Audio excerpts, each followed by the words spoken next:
Okay, let's talk about debt. It can feel super isolating, right? But here's the thing. It's a challenge so many of us face. And the good news? It is not a life sentence. Think of this as your roadmap. It's a guide to taking back control, step by step, so you can finally find your way to financial freedom. And the weight of that debt, it isn't just about the numbers. It's this heavy emotional and mental burden. This quote from a research participant, wow, it really says it all. Constant worry, stress, and panic attacks. It's that feeling of being completely overwhelmed, the sleepless nights. If any of that sounds familiar, I just want you to know you are definitely not alone. But here's the most important part. Just acknowledging the problem, that's the first step to actually solving it. There is absolutely a path forward. Now it takes a plan, a little bit of strategy, and a real commitment to yourself. So let's walk that path together, starting right now. So, before you can plan any journey, you've got to know exactly where you're starting from, right? This first part is all about getting crystal clear on your situation by taking an honest look at your finances. This slide, it highlights a really powerful statistic, 90%. That's how many women believe they'll be solely responsible for their finances at some point. And while that's a huge reality for women, it really points to a universal truth for everyone. Financial literacy isn't just some nice skill to have. It's absolutely essential for your future security. And this right here illustrates the first, and let's be honest, maybe the hardest step. You have to gather up every single bill, every statement, every loan document. I know, it can feel so intimidating, but you just can't fight an enemy you can't see. Facing those numbers head on is the single most powerful thing you can do to get started. Which brings us to the first two steps of what some people call the debt diet. First, you have to know the total. Add it all up, right down to the last penny. Second, you got to track your spending. Where's your money actually going each month? And listen, this isn't about judgment. Think of it as a data gathering mission to find opportunities, to discover where you can redirect your cash to start fighting your debt. Okay, so once you have that clear picture of your finances, it is time for action. We're going to look at two really popular do-it-yourself methods for tackling debt. And here's the key. The best one for you depends entirely on what actually motivates you. And here they are, the snowball versus the avalanche. You can think of them as two totally different philosophies for climbing the same mountain. One is built on psychological momentum, on getting those quick wins, while the other is all about pure mathematical efficiency. This chart breaks it all down perfectly. With the snowball method, you attack your smallest debt first. Doesn't matter what the interest rate is. Once it's gone, you roll that payment into the next smallest debt. The benefit? Those quick wins can be incredibly motivating. On the other hand, the avalanche method has you go after the debt with the highest interest rate first, which saves you the most money over time. Now here's a game changer that most people don't realize. While the math favors the avalanche, studies show the snowball method often has a higher success rate. Why? Because our behavior is often more important than math. Those early victories keep you motivated and in the fight. So you have to ask yourself, do you need the emotional momentum or the financial optimization?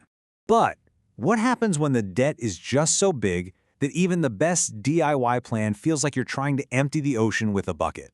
Sometimes you just need more help, and that is perfectly okay. So let's look at some structured options that bring in professional support. The two main paths for getting help are debt consolidation loans and debt management plans. Now, they both can streamline your payments into a single monthly bill, but they work in really different ways, and they're not going to be right for everyone. Okay, let's break this down. First up, the debt consolidation loan.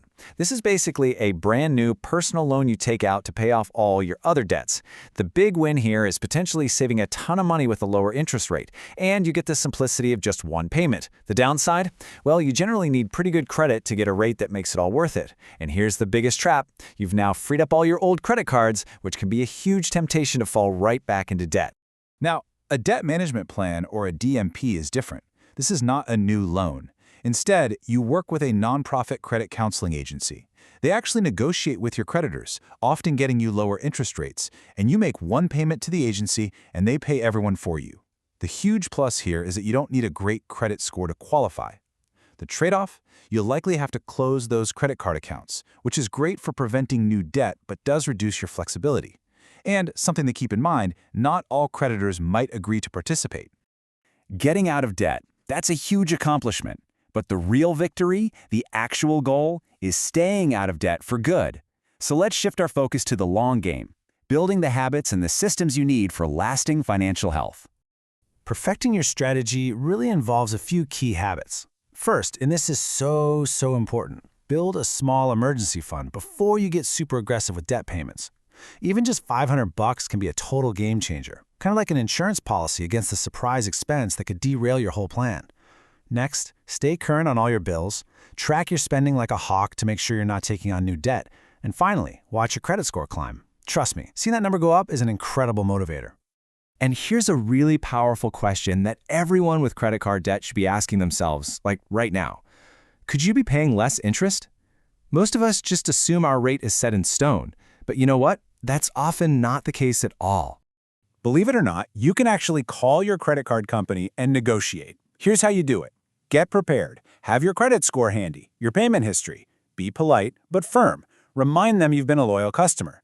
And here's a pro tip I absolutely love. Ask them specifically if there are any promotions or hardship programs you might qualify for. I mean, what's the worst they can say? No?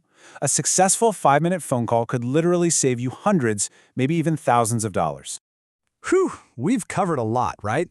From understanding your situation, to picking a strategy, to building for the future. So, where do you go from here? Well, it all comes down to breaking that inertia and taking that very first step. Today. I want you to just look at this for a second and really let it sink in. This feeling, this sense of relief and possibility, it's not a fantasy. The journey, yeah, it takes focus and it takes work, but financial freedom is absolutely within your reach. So let's end with this. You have the roadmap now. You have the strategies. The only thing left to do is to start. So what's it going to be? What's your first step? Are you going to add up your total debt tonight? Maybe make that call to your credit card company tomorrow morning. Decide right now and go start your journey.